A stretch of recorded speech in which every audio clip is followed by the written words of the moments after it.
추석 명절은 잘 보내셨죠? 예. 우리가 이 추석의 원래 의미는 그 추수확을 앞두고 이제 풍년을 기원하는 그런 풍년 기원제의 의미가 바로 추석의 주된 의미입니다. 이제 이것이 우리나라 점점 시대가 바뀌면서 이제 조상에게 차례를 지내고 제사를 하는 것으로 이렇게 약간 모양이 변화되어 왔는데, 원래 추석의 목적은 자연을 주관하는 신에게 올해도 풍년을 달라고 하는, 그래서 이제 막 여물기 시작한 아주 그런 쌀 같은 거를, 아직 완성되지 못한 거를 찢고 말리고 해서 그것을 떡을 만들어 이렇게 신에게 제사를 하면서 올해는 풍년을 좀 만들어 달라, 이걸 기원하는 그런 게 바로 추석의 의미였죠. 우리 기독교에서 하는 추수감사절은 또 다르죠. 이미 풍년이 되고 이미 풍성하게 거둔 것에 대한 감사의 의미가 있죠. 그러니까 이제 약간의 차이가 있습니다. 그래서 추석 때 추수감사절의 의미를 갖는 것은 조금 약간 다른 의미가 있다, 이렇게 볼 수 있죠. 추석이 되면 우리가 이제 조상들이나 또 부모, 돌아가신 부분들에게 제사 차례를 지내게 되죠. 근데 이제는 시대가 바뀌어서 이제 점점 제사 차례도 점점 없어지고 있는 그런 추세다, 이렇게 이야기를 하더라고요. 저도 어릴 적부터 집안에서, 종갓집에서 이 제사 때문에 아주 고등학교 때까지 진짜 말 그대로 생고생을 했던 적이 있습니다. 저희 가정에서는 보통 1년에 한 18번 정도 제사를 드렸기 때문에 밤 12시, 11시만 되면 맨날 일어나야 되고, 또 그걸 준비하기 위해서 한 3일 동안 또 준비하고, 명절 때는 거의 한 달 동안 뭐 엿을 굽고 조청을 만들고 떡을 만들고 또 부침개를 굽고, 이 집안에 거의 한 7, 80명 되는 그 사람들 다 먹이기 위해서 어머니하고 저하고 이렇게 고생했던 기억들이 있습니다. 근데 이제는 예배를 드리고 하게 되니까 편하게 됐죠. 저의 이번 추석은 상당히 많은 일들로 인해서 고민이 됐던 추석을 보냈습니다. 이번 추석 마지막 무렵에 이제 저희 어머니를 요양원에 보내야 되는 이제 그런 상황이 있었기 때문에, 그래서 되게 좀 분주하게 움직였던 한 주였던 것 같습니다. 저희 어머니가 이제 20년 전에 사고로 하반신 마비되면서 한 20년 넘게 집안에서 휠체어 생활을 하셨죠. 그러다 올해 연초에 뇌경색이 오면서 이제 몸을 쉽게 거동하기 어려운 그런 지경에 되었습니다. 제가 목회자니까 또 어머니를 모시는 일이 또 쉽지 않고, 또 저희 누나도 또 형도 뭐 여러 가지 질병이나 건강으로 상황이 악화가 됐죠. 그래서 어머니를 과연 모실 거냐 안 모실 거냐, 우리가 부모님을 직접 안 모시고 요양원에 모신다라고 하는 것이 얼마나 자식된 도리로서는 그런 불효가 아닌가, 이런 생각을 갖게 됐죠. 하지만 좀 더 냉정하게, 좀 더 이성적으로 생각을 하고 과연 뭐가 제일 옳은가, 그런 생각을 가졌어요. 저희들도 자녀들이 있으니까 우리 자녀들 사이에도 갈등이 있죠. 직접 모셔야 된다, 요양원에 모셔야 된다. 여러분들은 어떻습니까? 모셔야 될까요? 집안에서 내가 자녀들이 부양을 해야 될까요? 네, 이건 각자의 결정을 존중합니다. 자, 저희 형제들에게도 고민이 됐죠, 이것 때문에. 그런데 요점은 뭐예요?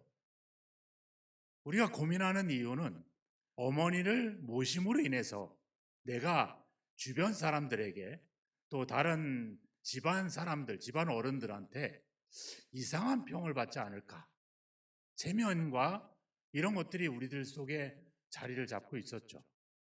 그래서 그런 것 때문에 많이 이야기를 해서 하다가 제가 이야기했습니다. 우리가 본질을 놓치고 있다. 중요한 거는 본인이 중요하지 않겠냐. 어머니 본인이 어떤 생각을 갖고 있고 뭐를 더 편하게 생각하시고 어떻게 하면 더 행복할 것인가, 이게 초점이 아닌가. 우리가 경제적으로 어렵고 경제적인 문제들, 또 다른 사람들과의 체면의 문제들, 또 형제 간에 누가 더 잘 모시고 못 모시고 누가 그동안에 더 고생했느냐, 이런 문제가 중요한 게 아니라 어머니의 생각이 중요하지 않겠느냐. 그래서 며칠 동안 어머니와 이야기를 했습니다. 어머니께서 뭐가 더 행복하실까요? 어머니가 더 원하시는 것이 뭘까요? 우리 어머니는 좀 약간 냉정하신 분이거든요. 지체 없이 나를 요양원에 보내라. 네. 왜? 옆에서 간호해 주는 것보다 전문적인 시설에서 전문적인 간호를 받는 게 좋겠죠. 며칠 동안 그런 고민, 그런 생각이 흐트러지지 않고 있는지를 확인을 하고, 그리고 그 다음에 어느 곳으로 보내실지 막 검색을 하고 조사를 하고, 또 우리 집사람들한테 전화를 해가지고 좋은 곳을 추천받기도 하고, 그러다가 드디어 이제 10월 10일 날 여기 봉담 쪽에 있는 또 재활을 많이 해주는 그런 요양원으로 어머니를 모시고 왔는데, 전화도 안 받아요. 얼마나 좋으신지 전화도 안 받고, 또 요양원에서는 아주 잘 지내신다고 그렇게 연락을 받았습니다. 우리가 부모님을 교회에 대한 이야기를 하고 부모와 또 어른들에 대한 이야기를 하게 될 때 항상 우리는 우리를 생각하게 되죠. 하지만 제일 중요한 것은 그 당사자 본인의 생각입니다. 우리가 이렇게 예배를 드리죠. 예배를 우리가 각 명절이 되면 제사를 하고 차례를 지내죠. 하지만 그 차례를 지내고 제사를 드릴 때 중요한 건 뭐겠습니까? 내가 아니죠. 그걸 받는 당사자겠죠. 우리가 예배를 드려도 우리가 예배를 드림으로 인해서 내가 이제 할 일을 다 했다라든지, 아니면 내가 주일 예배를 드리고 나니까 그래도 마음이 평안하다, 또 내가 뭐를 준비하고, 이게 아니겠죠. 중요한 건 뭐겠습니까? 예배를 받으시는 그분의 뜻, 그분의 생각, 그분의 입장, 이게 되게 중요한 부분이죠.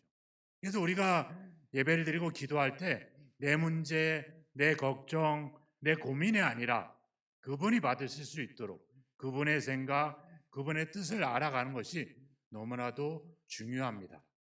우리가 하나님의 일을 한다고 이렇게 2025년도 벌써 10달의 시간이 지나고 있죠. 열심히 해오신 여러분들을 감사하고 박수를 보냅니다. 하지만 우리가 좀 더 살펴볼 것은 과연 우리가 하나님의 일을 제대로 하고 있었나?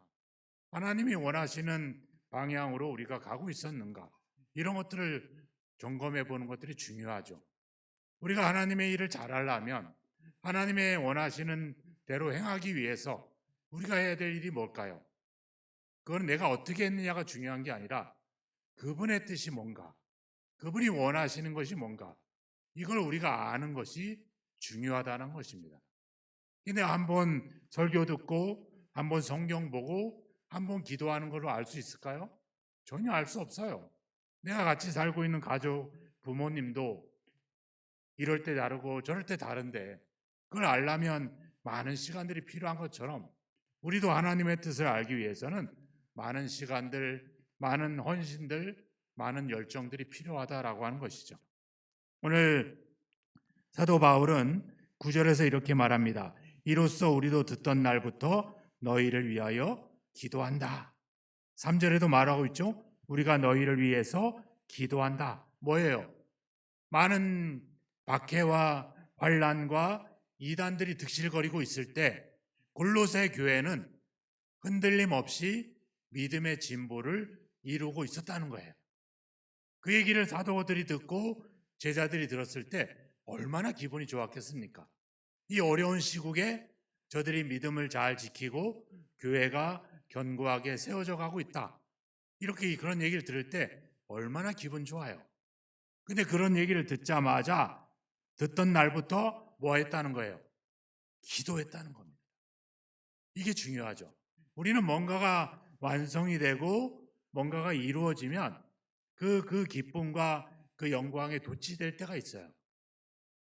근데 그걸로 또 다른 시간, 또 다른 인생을 살아갈 수가 없죠.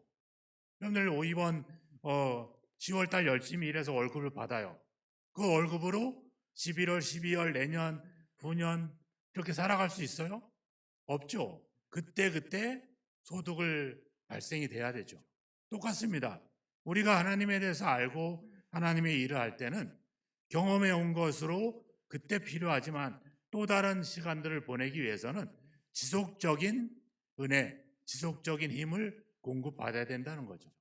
그러니까 잘하고 있는데 내가 기도한다 이러는 거죠. 뭐라고?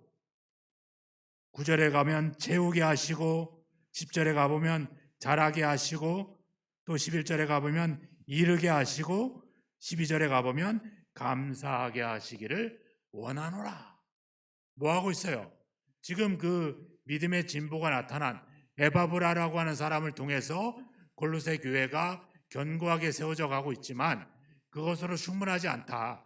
더 성장하고 더 발전하고 더 성숙해야 된다. 우리가 그것을 위해서 너희들 얘기를 듣자마자 기도하고 있다. 이렇게 이야기하고 있는 겁니다. 요한복음 17장에도 예수님이 십자가에 죽기 전에 기도하시잖아요. 우리가 계속 그 17장 끝에 가보면 내가 알게 하고 알게 하겠다. 이렇게 말하고 있죠. 하나님의 뜻을 그냥 믿는 것으로 끝나지 않고 계속해서 성장과 발전이 지속돼야 된다. 그래서 이 골로새의 핵심 주제가 2장 6절에 나와 있습니다. 한번 한 장 넘기셔서 같이 한번 읽어보겠습니다. 2장 6절과 7절입니다. 6절 그러므로 너희가 그리스도 예수를 주로 받았으니 그 안에서 행하되 그 안에 뿌리를 박으며 세움을 받아 교훈을 받은 대로 믿음에 굳게 서서 감사함을 넘치게 하라. 네, 이게 골로새서의 중심 주제입니다. 우리가 믿고 뭐예요? 주로 받았으니 믿었으니 그 안에서 행하고 뿌리를 받고 굳게 서서 감사함을 넘치게 하라. 결국 우리 삶의 최종 결과는 뭐예요? 하나님의 은혜로 부르심을 받은 것에 대한 감사. 그래서 오늘 이 본문 말씀의 마지막 메시지가 뭡니까? 아버지께 감사하게 하시기를 원하노라. 자, 헬러 성경을 한번 봅시다. 한번 화면을 띄워주시고요. 같이 한번 읽어보도록 하겠습니다. 10절에 있는 말씀. 아욱 사노메노이 테 에피그노세이 투 데우. 하나님을 아는 것에 자라게 되면. 11절 에이스 파산 히포모넨 모든 확고한 힘과 두 번째 마크로 디메안 견딜 수 있는 힘과 세 번째 카라스 기쁨이 넘치는 힘으로 디나무 메노이 우리를 강하게 하셔서 11절 투 클레루 우리를 위해 마련해 두신 온갖 아름다운 일에 참여하게 하심을 감사하게 될 것이다. 우리가 하나님을 알면 하나님을 아는 점점 많이 알아가면 알아갈수록 그것이 우리에게 뭐예요? 힘을 준다는 거예요. 어떤 힘? 끝까지 견딜 수 있고 해낼 수 있는 힘. 그래서 마지막에 뭐예요? 하나님께 감사하게 되는 거. 그러니까 억지로 그냥 마지못해 그렇게 가는 힘이 아니라 기쁨으로 할 수 있는, 끝까지 할 수 있는 힘이 어디서 나온다는 거예요? 하나님을 아는 것에서 나온다는 거죠. 하나님을 아는 것이 어디서 알 수 있을까요? 우리의 생각이 아니죠. 어디? 바로 하나님의 말씀입니다. 그래서 3장 16절로 가보면 그리스도의 말씀이 너희 속에 풍성히 거하여. 그래서 3장 17절에 가보면 무엇을 하든지 말이나 일이나 다 주 예수의 이름을 하고 그를 힘입어 하나님 아버지께 감사하라. 결론이 뭘로 나와요? 감사가 나오는 거죠. 하나님의 말씀을 알면 알수록 우리의 삶이 뭐로 넘친다는 거예요? 감사로 넘친다는 거죠. 반대로 내 삶에 감사가 넘치지 않는다는 것은 뭐가 부족하다는 거예요? 하나님을 아는 것이 부족하다는 거죠. 즉 하나님의 그리스도의 말씀이 부족하다는 거예요. 그 말씀이 우리가 알면 알수록 내 안에 풍성하면 풍성할수록 어때요? 내 삶에 감사가 넘친다는 것이죠. 그래서 사도들은 이것을 기도하고 있는 겁니다. 다른 성경 볼까요? 고린도후서 9장과 빌립보서 4장의 말씀입니다. 같이 한번 읽겠습니다. 하나님이 능히 모든 은혜를 너에게 넘치게 하시나니 이는 너희로 모든 일에 항상 모든 것이 넉넉하여 모든 착한 일을 넘치게 하려 하심이니라. 하십니다. 빌립보서 나의 하나님이 그리스도 예수 안에서 영광 가운데 그 풍성한 대로 너희 모든 쓸 것을 채우시리라. 예, 채운다. 흘러 넘친다. 우리가 행동하게 되는데 우리의 행동이 어디서 나와요? 우리의 생각에서 나오죠. 여기 물이 있잖아요. 물을 계속 부으면 뭐가 넘칩니까? 물이 넘칩니다. 다른 게 넘치지 않아요. 물이 넘쳐요. 내 안에 하나님의 생각, 하나님의 말씀으로 채워지면 뭐가 넘쳐요? 말씀이 넘치고 하나님의 생각이 넘치는 거예요. 근데 내 말, 내 생각이 넘치는 이유가 뭐예요? 말씀이 아니라 내 끼 가득하니까 내 것이 넘치죠. 내 것이 넘치니까 어떻게 돼요?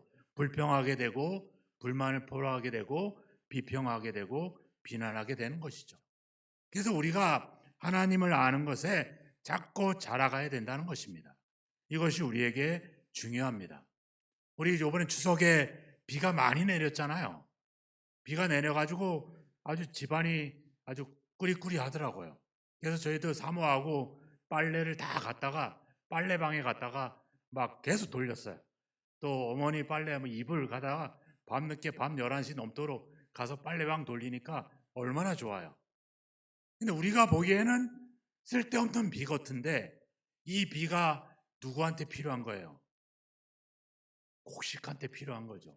그것들이 열매를 맺고 자라는 데는 비가 필요하고 우리가 더웠던 여름 내에 더웠던 그 햇빛도 우리에겐 불필요한 것 같지만 그 식물을 성장하는 데는 핵심적인 거죠. 폭풍과 지구 바람이 불어도 우리가 때로는 불편하지만 그것이 식물들이 성장하기에는 가장 필요한 것들이에요. 우리의 믿음이 성장하고 우리가 신앙이 성숙하기 위해서 가장 필요한 요소가 뭘까요? 바로 하나님을 알아야 된다는 겁니다. 그리스도의 말씀으로 우리 가운데 채워야 된다는 겁니다. 언제? 한 번으로 안 되죠.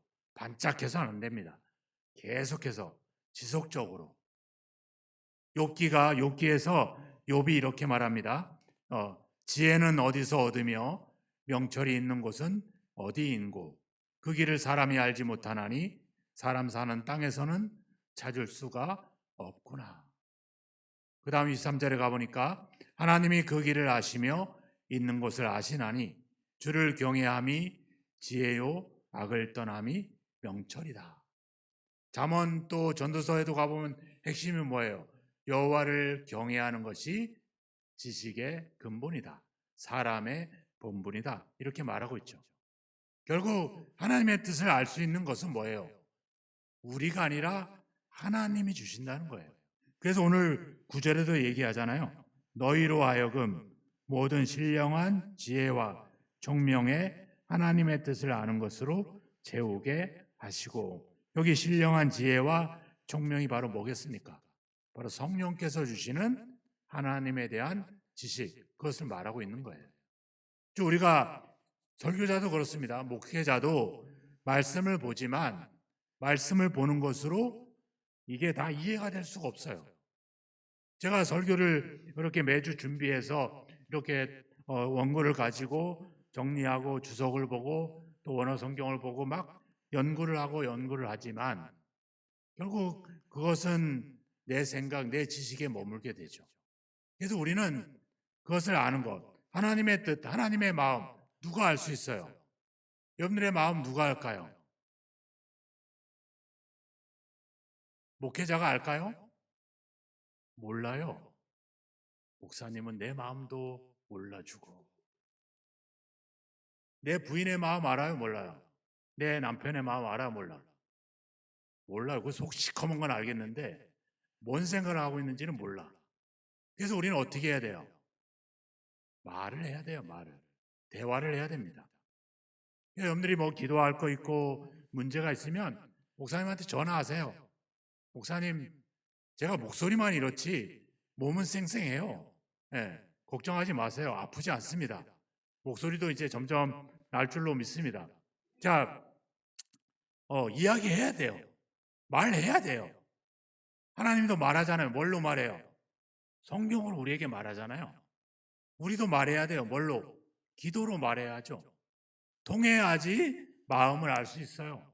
하나님의 마음은 하나님만 알아요. 그 하나님의 마음이 뭐예요? 바로 성령이시잖아요. 우리가 성령의 도움을 구해야 돼요. 성령님, 내가 이걸 보건대 말씀을 읽는데 기도를 하는데 모르겠어요. 저에게 가르쳐 주세요. 저에게 생각나게 해주세요. 이렇게 우리는 구할 필요가 있다라고 하는 겁니다. 그래서 에베소 1장, 빌립보서 1장, 골로새 1장에 가보면 여러분들이 공통적으로 알 수 있는 것은 뭐냐면 내가 기도함으로라 이렇게 나와 있어요. 사도 바울조차도 이 성경을 기록한 사도 바울조차도 기도한다 그랬잖아요. 성령이 주시는 지혜와 지식이 있어야지 하나님의 뜻을 알 수 있다 이렇게 말하고 있는 것입니다. 그래서 9절의 말씀을 공동 번역에서는 성령께서 주시는 모든 지혜와 판단력으로 하나님의 뜻을 아는 것으로 채우게 하시고 이렇게 번역을 하고 있어요. 성령께서 우리에게 주셔야 된다는 것입니다. 그것을 위해서 우리가 기도해야 된다는 것이죠. 그러면 말씀과 기도와 그리고 그것을 우리가 행하는 일이 균형을 이루고 조화를 이루고 연결이 돼야 된다는 거죠. 이 중에 우리가 하나라도 빼뜨려서는 안 된다 이렇게 이야기하는 것입니다. 오늘 본문의 말씀을 메시지 성경에서 이렇게 번역을 하고 있습니다. 같이 한번 성경을 한번 읽어보도록 하겠습니다. 자, 여러분의 소식을 들은 날부터 우리는 여러분을 위해 쉬지 않고 기도하면서 하나님께서 여러분에게 그분의 뜻에 맞는 지혜로운 마음과 영을 주시기를 구했습니다. 또한 우리는 하나님께서 일하시는 방법을 여러분이 완전히 이해할 수 있게 해달라고 간구했습니다. 하나님께서 일하시는 방식을 알면 알수록 여러분은 여러분의 일을 어떻게 해야 할지 더욱 알게 될 것입니다. 다음 구절.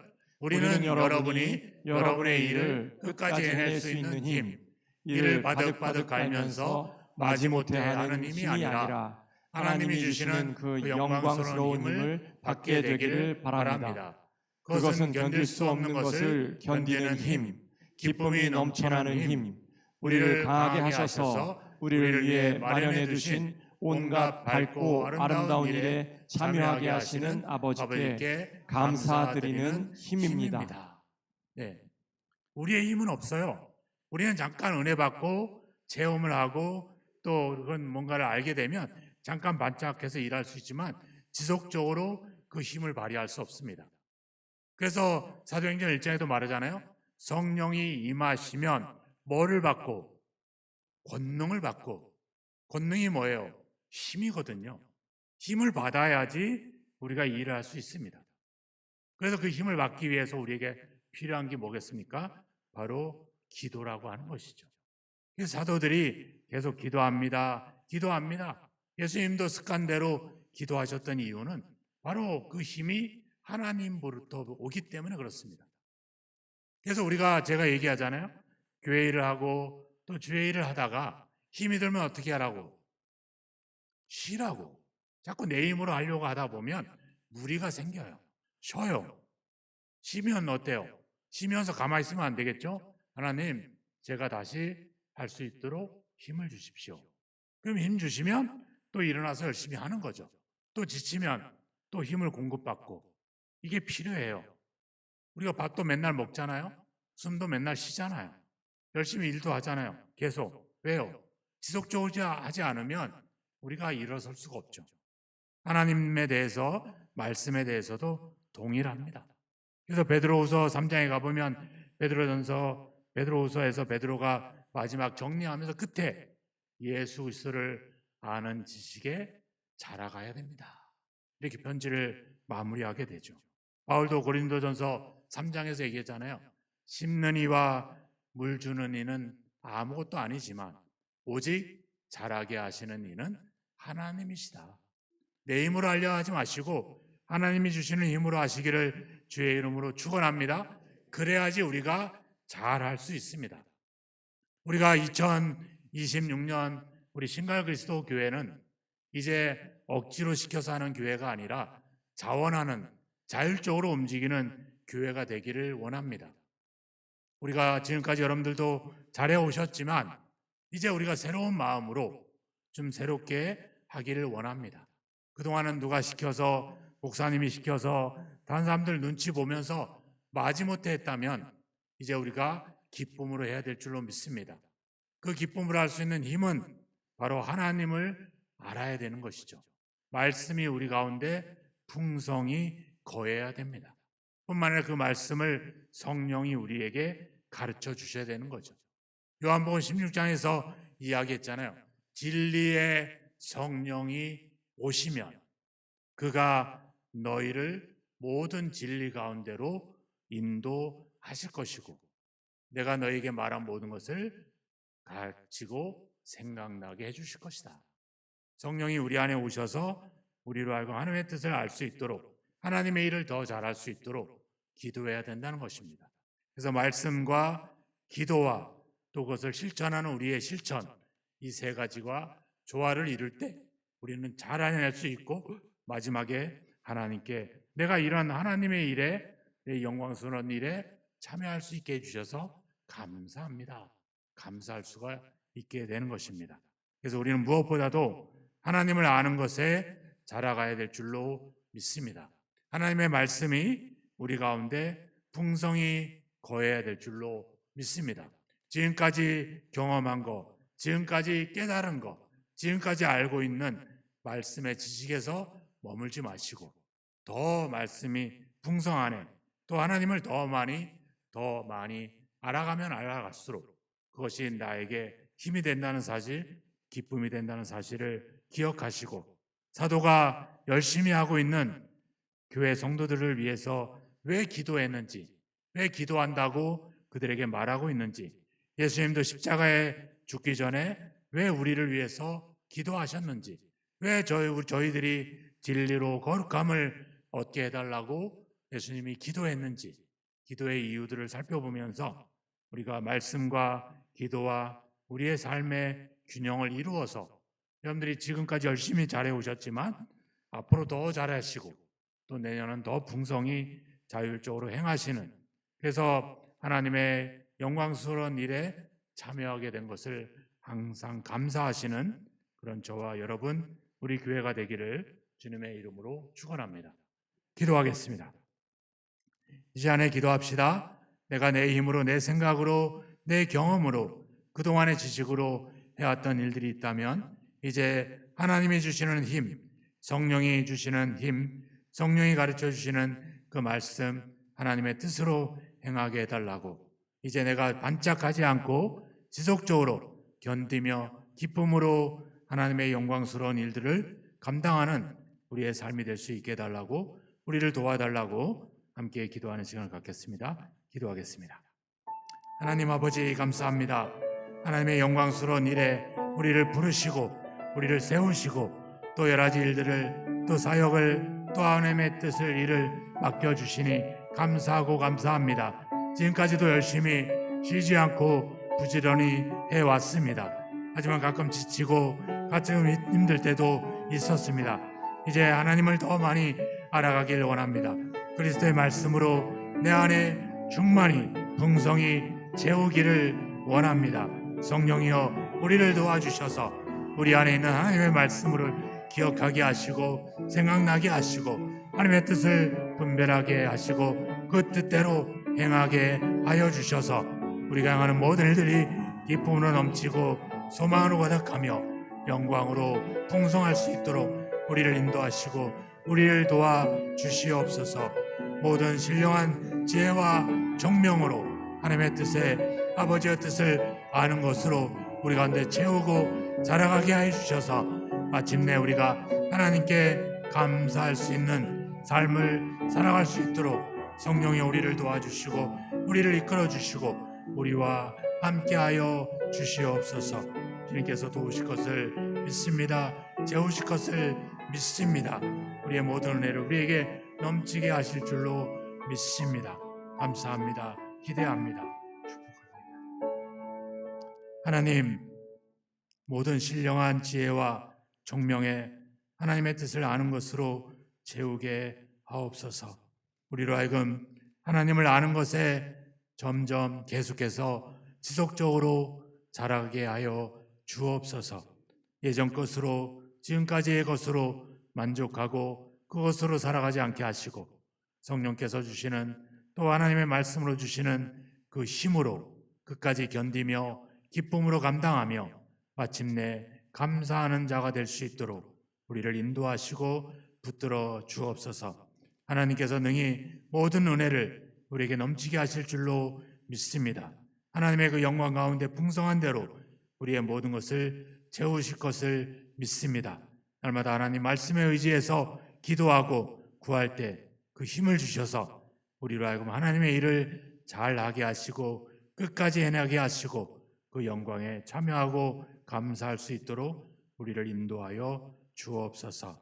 믿사오며 우리를 잘하게 하시는, 우리를 알게 하시는 예수 그리스도의 이름으로 기도하옵나이다.